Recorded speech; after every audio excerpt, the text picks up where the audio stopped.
While sorting through my late husband's belongings, I unexpectedly found a remittance list and a photo. Only then did I realize that my reserved and quiet husband had only ever loved his first love, Laura. To help raise Laura's son, he had been sending half of his monthly salary to her. Before his death, he even left a will, stating that half of his assets would be unconditionally given to Laura and her son. Before I could fully process my shock and sadness, Laura barged into my house with her son, demanding I vacate the property. Furious, I suffered a heart attack and collapsed to the ground, dying on the spot. When I opened my eyes again, I found myself back on the day I received my college acceptance letter. Chapter 1. Selena. Congratulations on being accepted into Beijing Medical University. You are the first female student from our night school to get into college, and you are the pride of our school. The teacher gently patted my shoulder with a kind smile. You must study hard and use your medical skills in the future to help more people. Teacher, I will live up to your expectations and the country's support. I nodded firmly, gratitude welling up in my heart. But, teacher, could you please not tell anyone about my college acceptance for now? Why? The teacher looked puzzled. I'm afraid someone might steal my spot. I quickly made up an excuse. The teacher nodded in understanding and agreed to my request. I clutched the admission letter tightly against my chest, holding on to it as if it were my newborn hope. As I stepped out of the school, the autumn breeze brushed my cheeks, but it couldn't dispel the daze in my heart. Have I really been reborn? Recalling the events of my previous life, waves of grievance and resentment surged over me. I couldn't hold it in any longer and ran to the small grove behind the school, crying my heart out. In my previous life, I gave up the chance to attend college for Elias. I gave up my dreams. I gave up myself. I thought my sacrifices would earn his sincere affection. I thought, even if we didn't share a passionate and romantic love, at least we could have mutual respect and companionship. Until the truth shattered everything. I realized my previous life was nothing but a joke. That day, as I sorted through Elias's belongings, I unexpectedly found a remittance list and a photo. On the list, a fixed amount of money had been sent to the same name, Laura, every month. And in the photo, Elias was holding a boy in his arms, standing next to Laura. The three of them were smiling like a happy family. At that moment, my world collapsed. It turned out his heart had always belonged to his first love. He sent half of his monthly salary to support someone else's son, yet he demanded that I be frugal and not spend money recklessly. He even wrote in his will that half of his assets were to be given to Laura and her son unconditionally.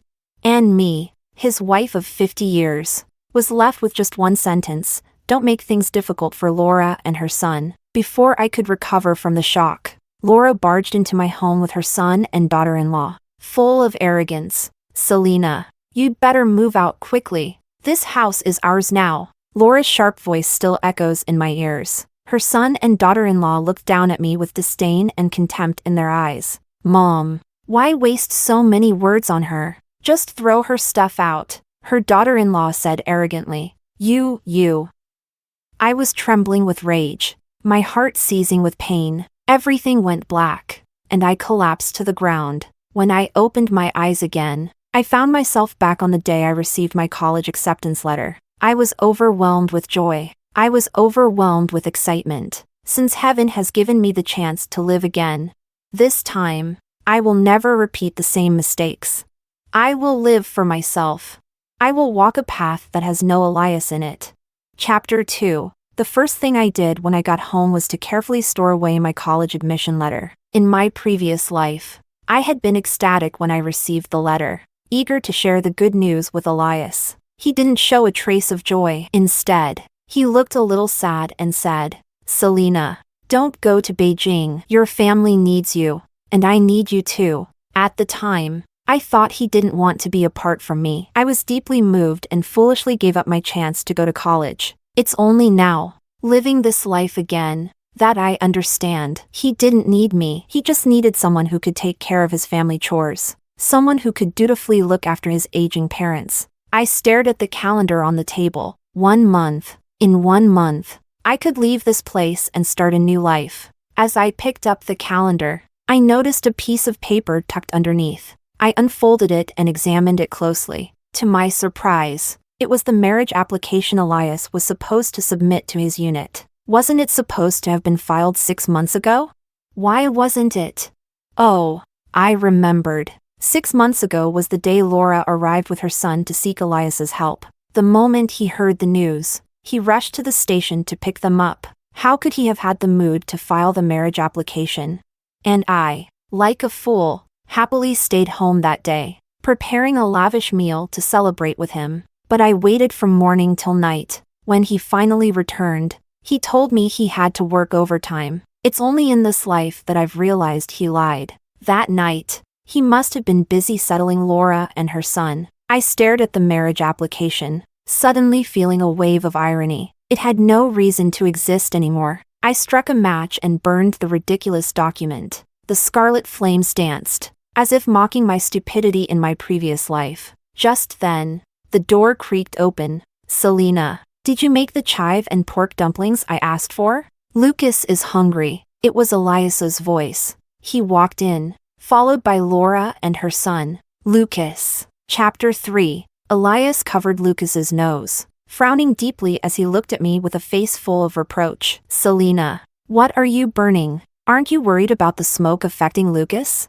I looked up, coldly watching their happy family of 3 as they stood so close to each other. My tone was icy. "Nothing. Just some useless things." Elias was stunned for a moment, as if he hadn't expected my tone to be so indifferent. He quickly recovered, his voice tinged with urgency. "Are the dumplings ready?" Lucas had a busy day at kindergarten and needed to eat a lot of dumplings. As he spoke, he walked toward the kitchen and lifted the lid off the pot, only to find it empty. He turned back, his tone filled with even more displeasure. "Selena, why didn't you cook the dumplings? Don't you know how hungry Lucas is?" As soon as he finished speaking, Lucas started wailing. "I'm hungry. I'm hungry. I'm so hungry. Daddy, I want dumplings." "He's calling you daddy?" I let out a faint scoff, my tone dripping with sarcasm. Elias and Laura's expressions changed instantly, a trace of panic flickering in their eyes. Laura quickly put on a pitiful face, speaking in a sugary tone. "Selena, don't misunderstand. He's just a child and doesn't know what he's saying. I've corrected him many times, but..." It was Elias who said there's no need to correct him. He said he already considers Lucas as his own son. Elias, as if afraid I would blame Laura, hurriedly chimed in. "Selena, don't make such a big deal out of it. It's just a name, and I've already decided to take Lucas as my godson. What's wrong with him calling me daddy?" I sneered inwardly, my tone indifferent. "You can let him call you whatever you want. It has nothing to do with me." Elias's face darkened, and he awkwardly changed the subject. "Selena, why didn't you cook the dumplings after work? I told you about it last night. In the past, I loved him. I catered to him, agreed with him on everything. But now, I don't love him anymore. My heart is dead, and all I feel toward him is indifference."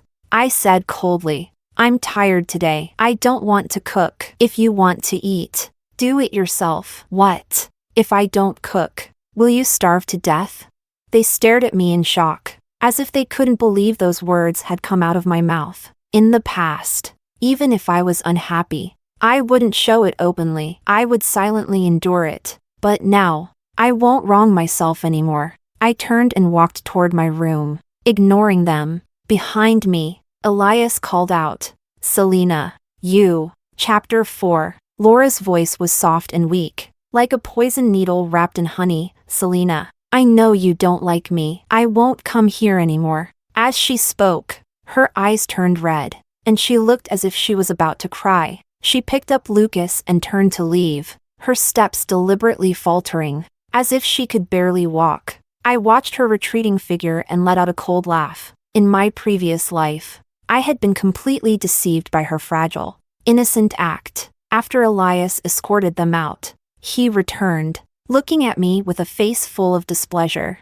"Selena, what's wrong with you today? How could you be so rude and give our guests such a cold face?"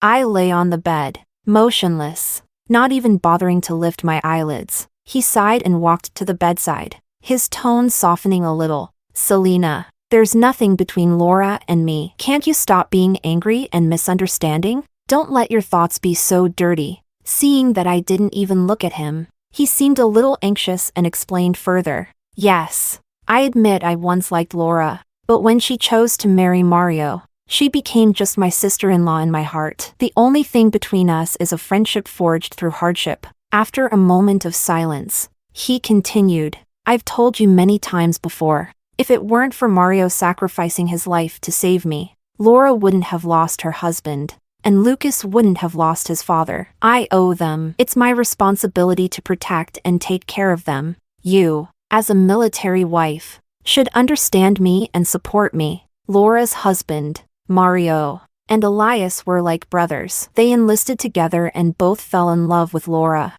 a dancer in the army's cultural troupe. But Laura chose Mario, who had a higher rank. On the day of their wedding, Elias finally announced me, his fiancée from the countryside, tied to him through a childhood engagement. No one expected that Mario would die protecting Elias in a battle. Elias felt deeply guilty in his heart. But what did that have to do with me? If he owed them a debt, he should repay it himself. Why drag me into it?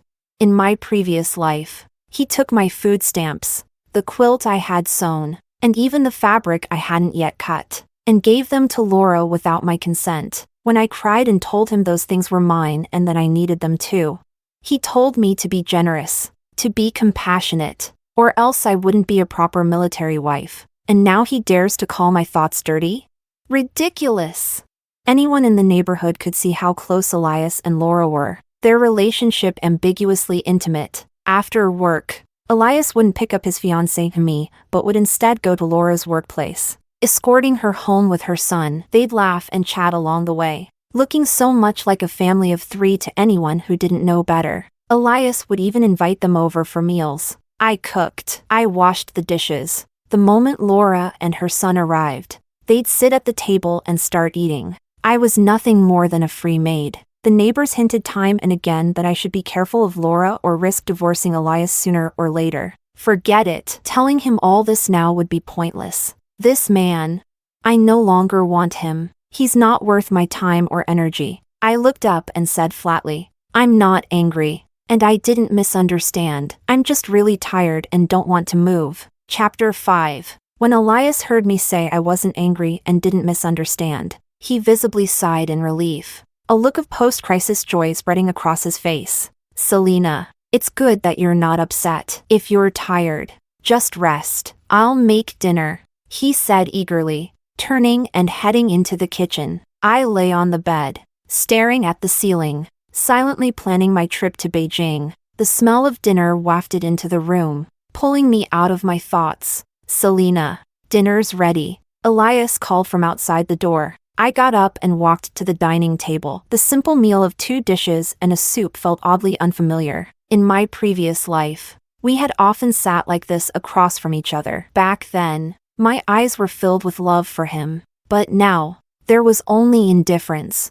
Selena, I want to give our TV to Lucas to keep him entertained. After all, we barely watch it ourselves, Elias suggested cautiously. I almost laughed out loud. In my previous life, he hadn't even bothered asking my opinion. He simply took the TV and gave it away. The TV I had worked so hard to save up for was so easily handed to someone else. I had argued with him fiercely, and Laura pretended to want to return the TV. Elias, feeling humiliated, made an excuse about military duties and left. He stayed away for an entire month. When I went to see him, he said he was busy and didn't have time for me. But I saw him leisurely shopping for household goods with Laura and her son. Because I cared about Elias, I swallowed my pride. I personally delivered the TV to Laura's home, and only then did Elias come back. He praised me for being a perfect military wife, kind and generous. Looking back now, I let out a self-mocking laugh.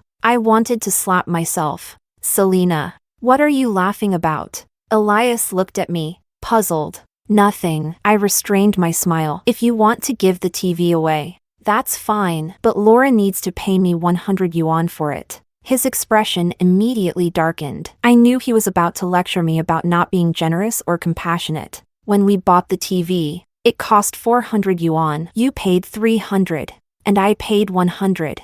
which I had to borrow from my coworkers. I haven't even paid it back yet. I cut him off. Speaking first, I originally planned to use my food coupons as collateral, but you gave them to Laura. Now I have no money, no food coupons, and your salary is nearly gone before your next paycheck. What am I supposed to eat or drink? Elias was left speechless, struggling for words. After a long moment, he muttered, "I'll get you the 100 yuan as soon as I can." I knew he'd end up paying it out of his own pocket. He wouldn't dare make Laura pay. I didn't care how he scraped together the money. I just needed it. For my trip to Beijing, registration fees, and living expenses, 100 yuan was far from enough. I had to figure out a way to earn more money within this month. Chapter 6. The next morning, Elias hummed a tune as he carried the TV out of the house. As soon as he left, I started packing my things. Old books, test papers, half-finished shoe soles, and the scarf and hat I had just knitted for Elias, all were packed up and sold to the recycling collector. 20 yuan, not much, but it was my starting fund for a new life. That evening, Elias handed me the 100 yuan. I took it, carefully counted it twice,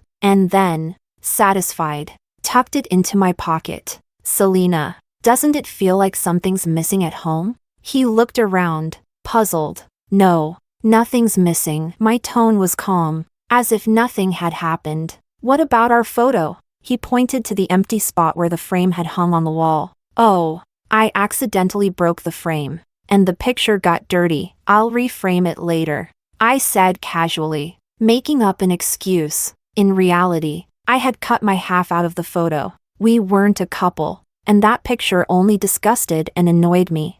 Halfway through dinner, Laura rushed in, flustered. "Elias, there's a mouse in my house. I'm scared, and Lucas is crying from fright. Please come and check it out," she pleaded, grabbing Elias's arm. Elias looked at me hesitantly. I smiled and said, "Go ahead. They're a widow and her child. They need your help." He immediately got up and left with Laura, watching their retreating figures. I felt nothing, no anger, no sadness. In fact, I found it rather amusing. When you stop caring about someone, it's astonishing how lighthearted you feel. In the days that followed, Elias gave Laura the benefits distributed by his unit. I didn't stop him. Elias bought Laura a dress. I didn't get upset. Elias defended Laura, telling those who bullied her that he was her family's protector. I didn't care. Elias took Laura and her son to the photo studio to take the family portrait I only learned about shortly before my death in my previous life.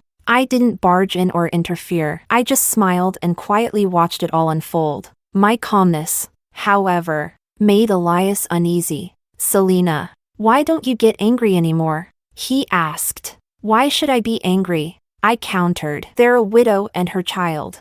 They're pitiful. It's only right for you to help them. I'm a proper military wife." He was speechless, wanting to say something but swallowing it back down. After a long pause, he said in a conciliatory tone, "Tomorrow, let's go to the supply and marketing cooperative together. We're running low on daily necessities." I glanced at the marked date on the calendar. 15 days left. I told him, "I'm not free tomorrow. I need to go back to my hometown. Your parents have been asking about us. Since you can't leave the garrison area, I've taken leave to go visit them for a few days." "Selena, you're so thoughtful." The gratitude in his eyes only made me feel more bitterly amused. In truth, I didn't want to go, but I knew I had to. Otherwise, that accident would happen again, and I wouldn't make it to Beijing in this life either. Chapter 7. In my previous life, I didn't make it to university, not just because Elias disagreed,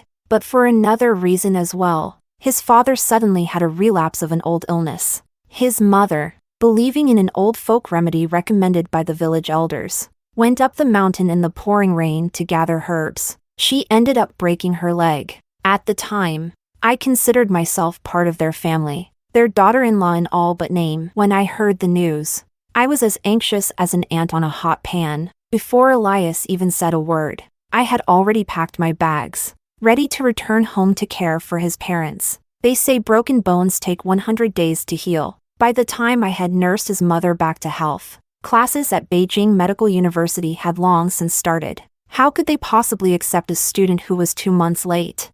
My engagement to Elias was arranged by our grandfathers in a drunken agreement. Elias's parents didn't think much of me. They believed that someone as exceptional as Elias should marry a woman who could help advance his career, not someone like me, a country girl with no background or connections. Even so, they never treated me badly. When my parents passed away, Elias's family helped me a lot. For that, I felt I couldn't stand by and do nothing when his mother was in trouble. What's more, I hadn't completely severed ties with Elias yet. Everyone in the village believed I was his fiancé. If something happened to his parents and I didn't step in to care for them, wouldn't I be criticized by everyone? This time, I returned just in time. As soon as Elias's father started feeling unwell, I immediately contacted the village chief and got him to the hospital. His mother went with him. 3 days later, I brought them safely home from the hospital. To make sure everything was in order, I stayed for another week. During that week, I cooked, cleaned, chopped firewood, and tended to the household.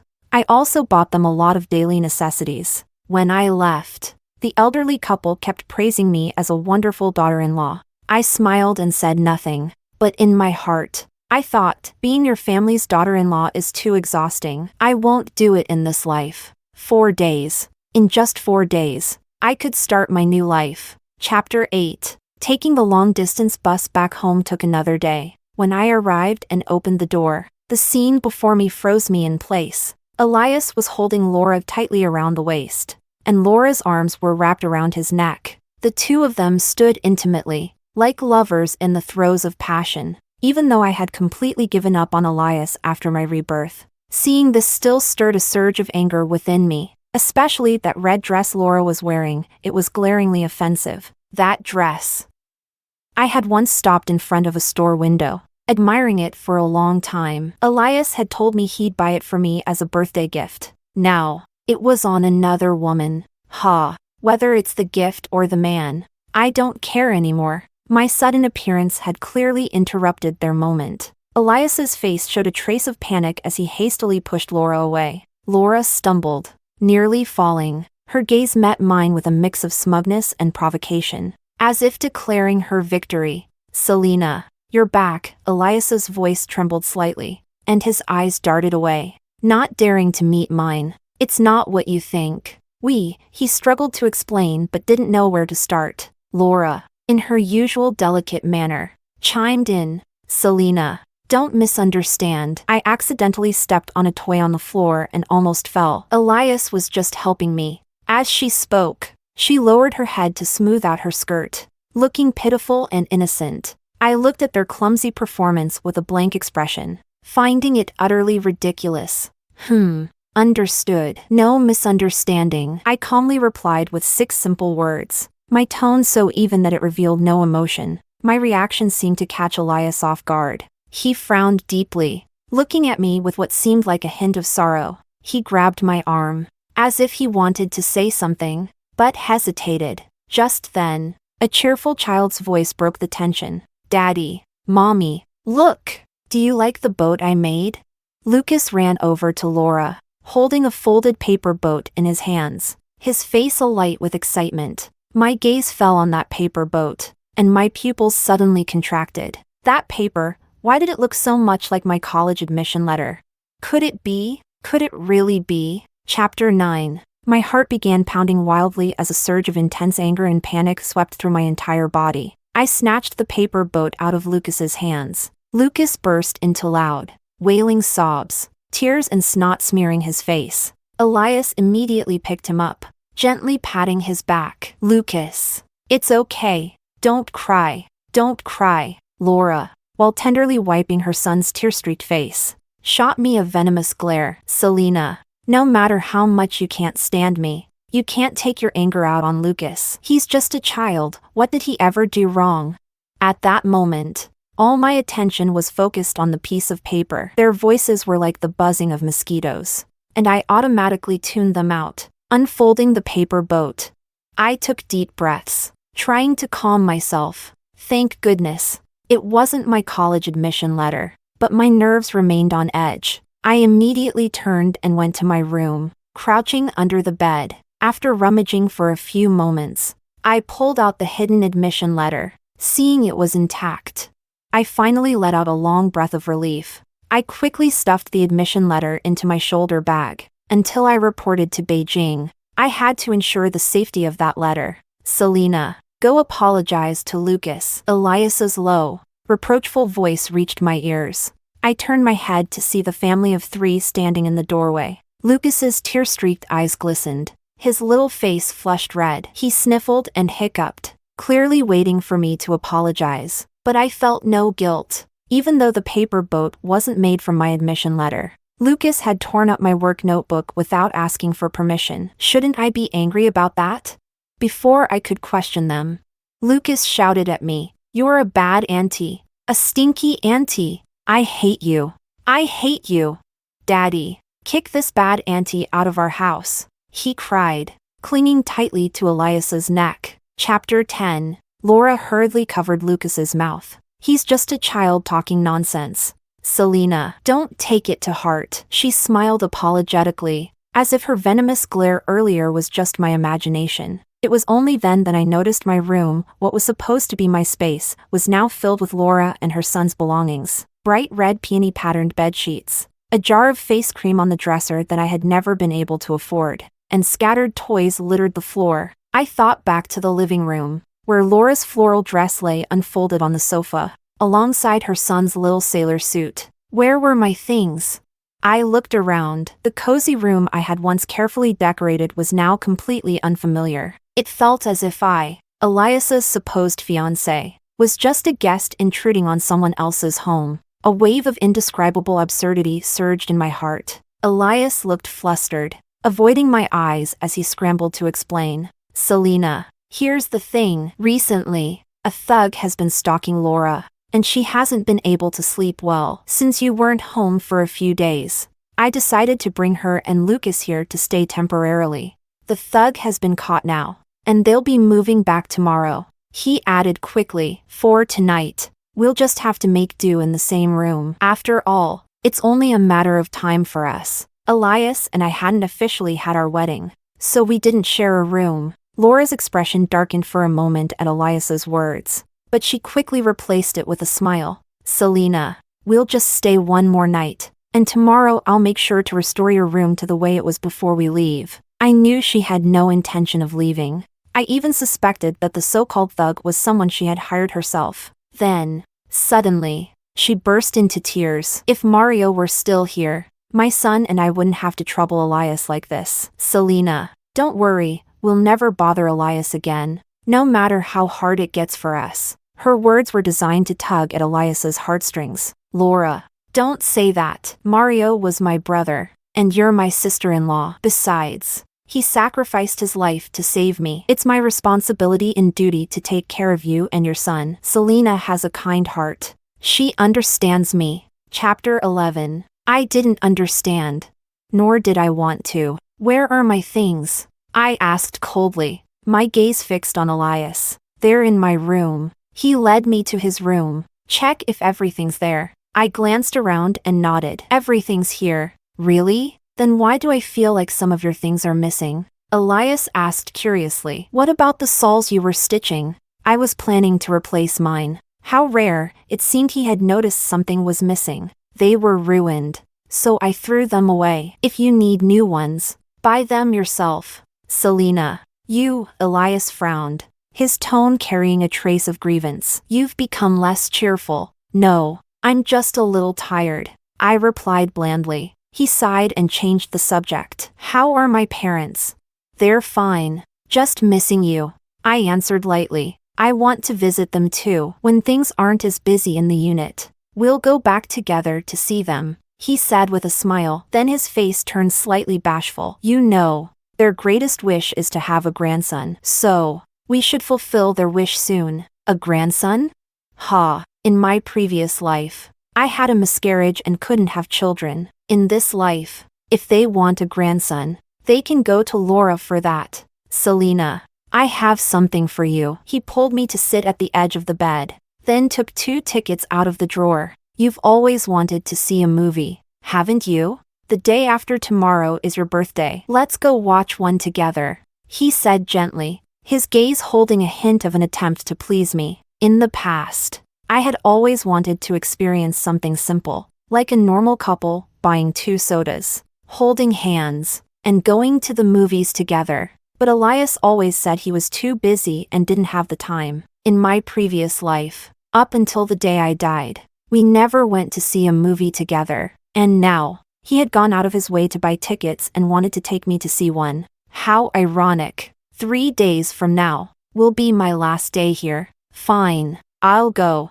Let it be a farewell gift for the past version of me, who once had nothing but love and devotion for him. Chapter 12. The next day, after Elias left for the unit, Laura and her son dawdled as they packed their things. Mommy, I don't want to go. I don't want to go. This is Daddy's home. Daddy's home is our home. I don't want to leave. Lucas clung to Laura's leg, crying and wailing. There, Lucas. Be good. Listen to Mommy. Sooner or later, I'll bring you back here. And by then, no one will be able to make us leave. Laura comforted him. Unfortunately for her, she said those words just as I stepped into the doorway. Laura turned around and saw me. For a moment, her face showed a trace of panic, but she quickly composed herself. She dropped the pretense entirely, looking at me with open defiance. Selena, don't get too smug. Elias is only with you to fulfill the elder's promise. The one he truly loves is me. I smiled. Are you sure about that?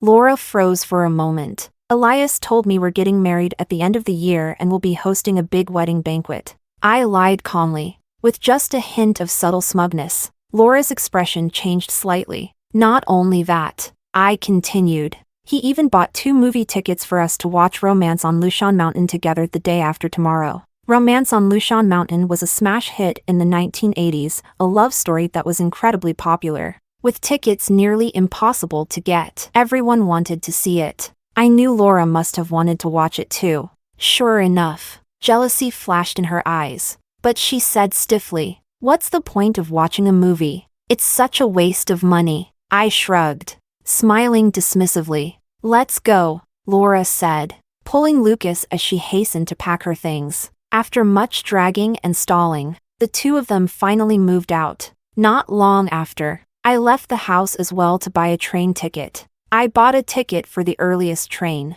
I also stocked up on food. After all, the train ride to Beijing would take 3 days and 4 nights. In the blink of an eye, the day Elias had promised to take me to the movie arrived. Chapter 13. That day, Elias came back from the unit before the end of his shift. He rode his bicycle, a cardboard box tied to the back seat. "Selena, I'm back," he called out to me from a distance. I stood at the doorway, watching him ride toward me, my emotions a tangled mess. "What's that?" I asked, pointing to the box on the back seat. "A gift for you." He stopped the bike and took out a cassette tape from the box. It was Teresa Ting's music. I know women all like Teresa Ting's songs. Honestly, I think they're pretty nice too, he said with a smile. I held the cassette, frowning slightly. It was Laura who liked Teresa Ting. The singer I liked was Li Gai. But he didn't know that. He never knew what I liked or didn't like. Everything he thought was good for me was based on his assumption that all women liked the same things.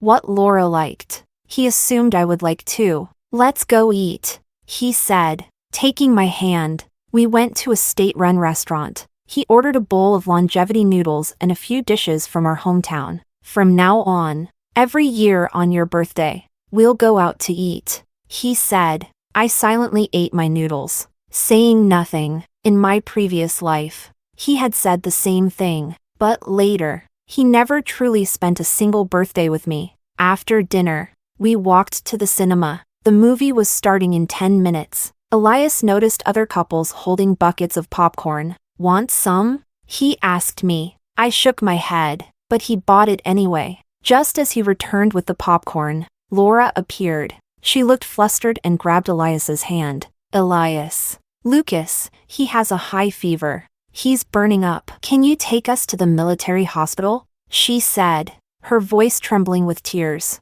Elias's face immediately tensed, his brows furrowed in worry. Afraid I might intervene, Laura added, crying. I'm such an unfortunate woman. My husband died young, and if anything happens to my son, I won't go on living. She cried like a delicate flower in the rain, pitiful and heart-wrenching. I'm sorry, Selena.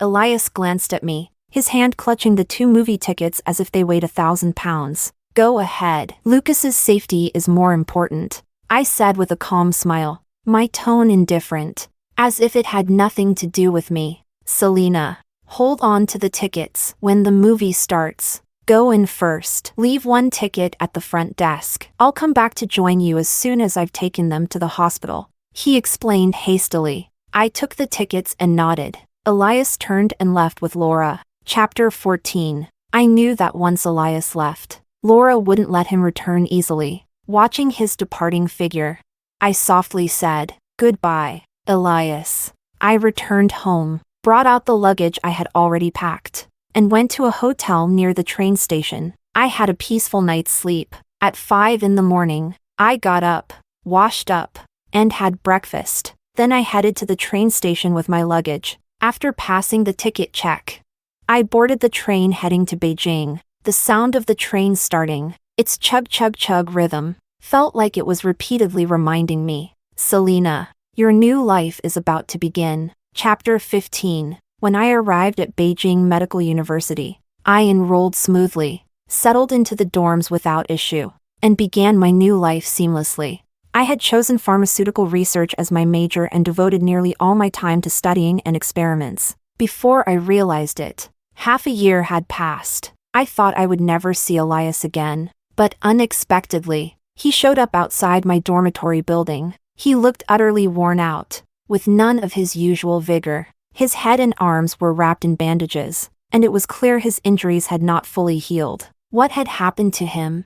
Selena, he called out excitedly when he saw me. He stumbled over to me, his steps unsteady. Why did you leave without saying anything? His tone carried a hint of grievance, like a child abandoned by his parents. I've been looking for you for so long. His head dropped, and his voice choked with emotion. I asked your teacher and found out you got into Beijing Medical University. And then? I asked coldly. Why didn't you tell me? I would have celebrated with you. Celebrate?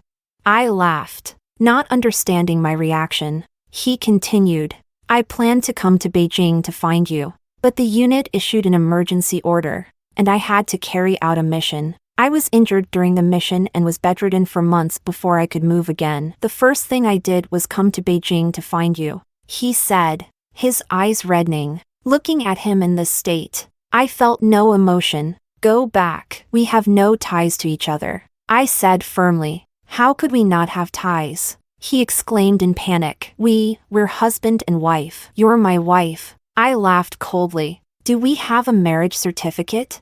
He froze, stammering. I lost the marriage application before. I'll redo it and submit it to the unit. Then we'll register at the civil office. I won't go back with you, I said resolutely. And I won't marry you. Go back and live well with Laura and her son. At the mention of Laura, his expression changed. Selena, why do you always misunderstand my relationship with her? I only feel responsible for her and her son, he said in a flustered attempt to explain. I've only ever wanted to marry you. This has nothing to do with Laura, I interrupted. I'm focusing on my studies to contribute to our country's healthcare, not to become someone's wife. He stood there in shock. You have such noble aspirations. I always thought I could only be a housewife orbiting around you?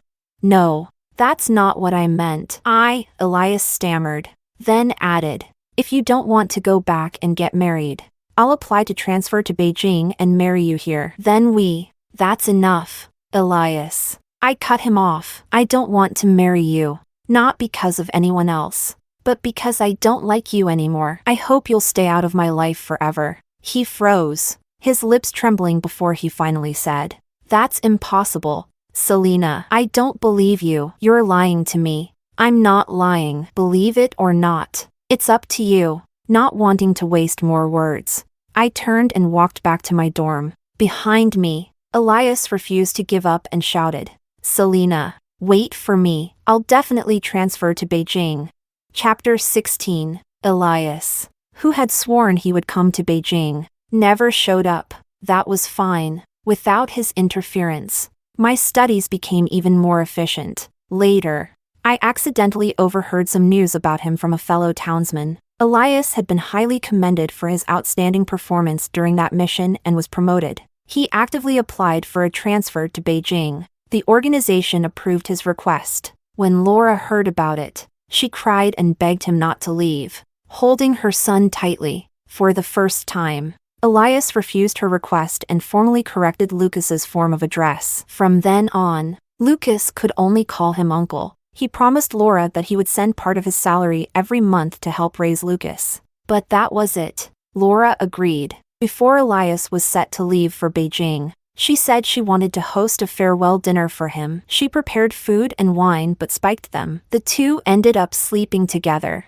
Using this as leverage, Laura threatened Elias, saying he must marry her or she would take her child and jump into the river. The incident caused an uproar. When the military found out, they severely criticized Elias, revoked his transfer to Beijing, and demoted him by 2 ranks. It was only then that Elias saw Laura's true nature. In the end, he had no choice but to marry her. After hearing all of this, I stayed silent for a moment. In my previous life, he exhausted my entire lifetime of effort for Laura and her son. In this life, he was still manipulated by Laura and ended up marrying her. Perhaps this was their destiny. I felt no emotion about it. It was merely idle gossip to listen to over a meal. Compared to Elias's messy affairs, I cared much more about my experimental data.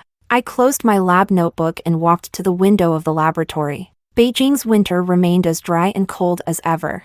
But inside, my heart was filled with hope and passion. I would continue my research, delve into the mysteries of life, and tackle medical challenges. This was the life I wanted. Chapter 17. The year I graduated with my master's degree, my mentor asked if I wanted to join a government-organized project focused on pharmaceutical research in remote border areas. The goal was to develop drugs that could help treat diseases and extend human lifespans. It was a monumental undertaking, beneficial to all of humanity. Being invited to join this project was an incredible honor for me. Without hesitation, I nodded and expressed my willingness to participate. Stepping into the research base, my world became solely about research. My team and I worked tirelessly at the base, supporting and collaborating with each other. Over 30 years, we published numerous authoritative medical papers and developed hundreds of drugs that benefited the human body. We received commendations from the nation and accolades from the world.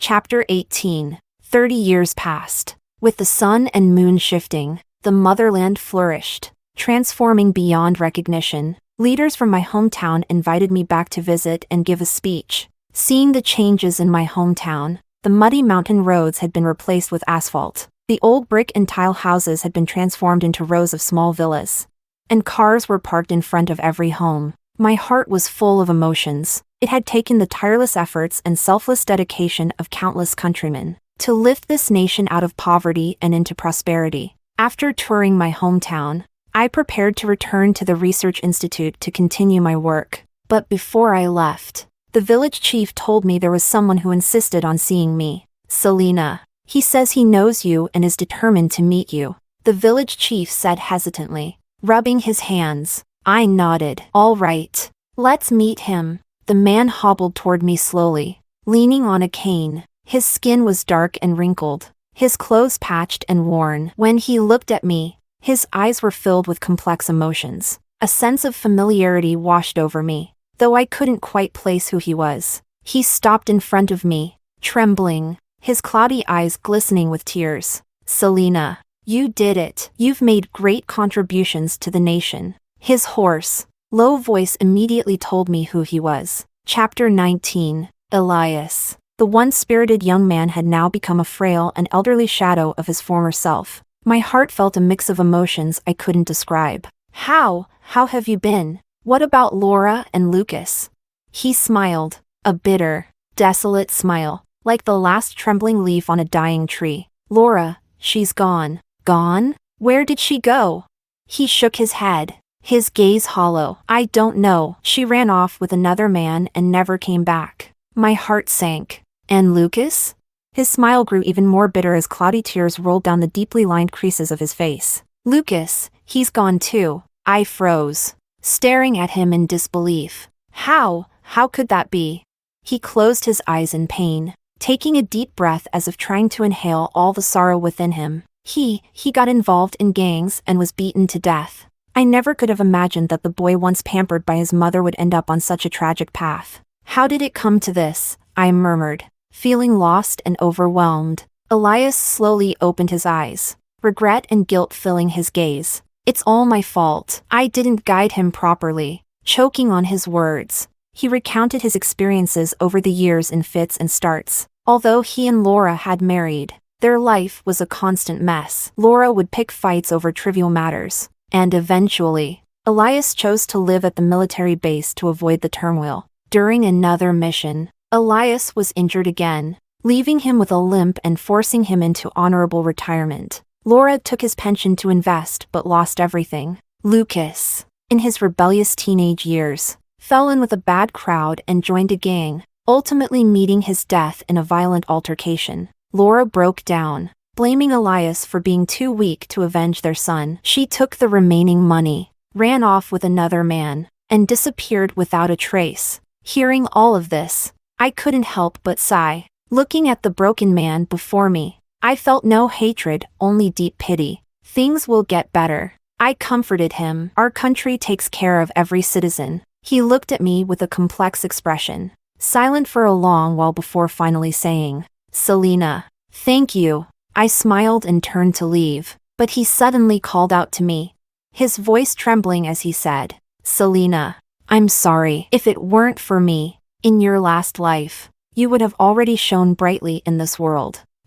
I stared at him in shock. Chapter 20. Elias wiped his cloudy tears and slowly nodded. Yes, I was reborn too. In that last mission, I was severely injured and unconscious for a long time. His voice was hoarse and low, as if coming from a distant place. While I was unconscious, he paused, as if searching for the right words. I saw everything that happened in our past lives. My heart skipped a beat, and a feeling of indescribable foreboding washed over me. I saw the joy on your face when you received your acceptance letter, and how selfishly I made you give up your dreams. He continued, his tone filled with regret.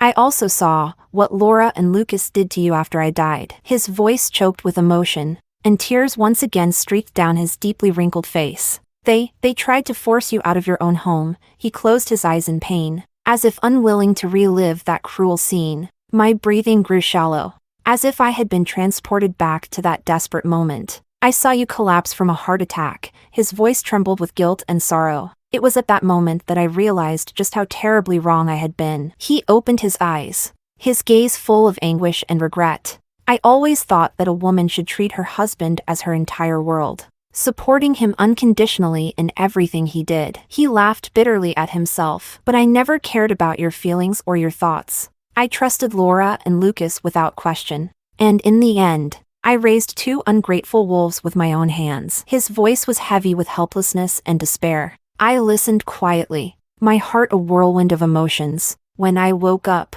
I wanted to find you, to tell you. He hesitated, his tone carrying a trace of uncertainty. To tell you that you were the only one I ever loved. My heart trembled for a moment but quickly settled. My feelings for Laura and Lucas were truly only about responsibility. He added firmly, but I didn't have the courage to face you. He admitted, lowering his head like a child caught in the wrong. Do you hate me? He asked cautiously, his eyes filled with unease as he looked up at me. I looked at him, the once spirited young man, now a weathered and broken old man. I shook my head. I stopped hating you long ago. You don't need to drown in regret over the past. I said calmly, we were just two people who weren't meant to be. I've lived a fulfilling and meaningful life. I said, gazing into the distance, my tone resolute. In the days I have left, I will continue to make a difference and contribute to my country. He nodded,